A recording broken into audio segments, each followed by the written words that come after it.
So it definitely sounds like Disney is cutting it down to the wire to decide what exactly happens with theatrical films. And at the center of all of these decisions is Marvel Studios' entire Phase 4. So let's get to some of the big news involving Black Widow at first.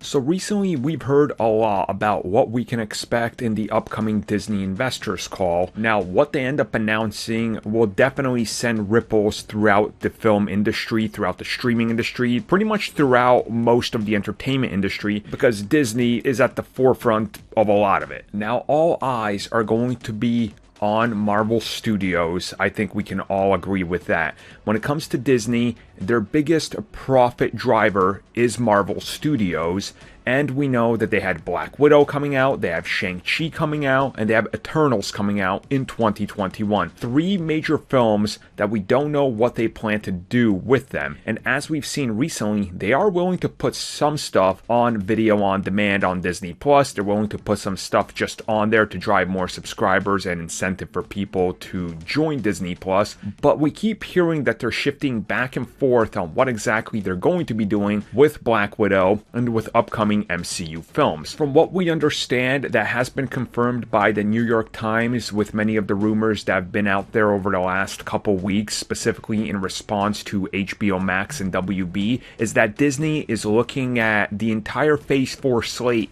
as theatrical releases that will go to theaters, but they're looking at every single other Disney film as something that is optionally going to be looked at as a case-by-case basis for a potential digital release. Now, Black Widow also falls in this, but they're pushing more towards a theatrical release at first.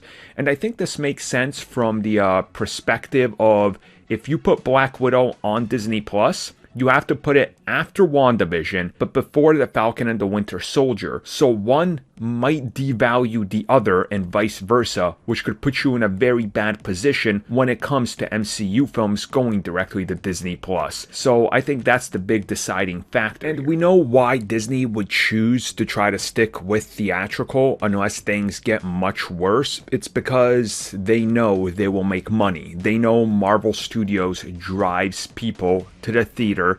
Even if it's a minor character like an Ant-Man, it's still topping $600 million worldwide, which is pretty damn impressive for a movie that stars Ant-Man. So I understand what they're trying to go for, and I understand how they have to position themselves very carefully, because there's a lot of content coming to Disney Plus that's Marvel related, that's Star Wars, that's other high budget projects. So you can't just toss all your movies on there day and date and call it a day. WB and HBO needed to do this because there isn't much original content on HBO Max, and if you ask most people, it's actually a pretty barren and dead service. So you have to kind of weigh the options, and Disney apparently will be cutting it to the wire to what they announce at the investors call.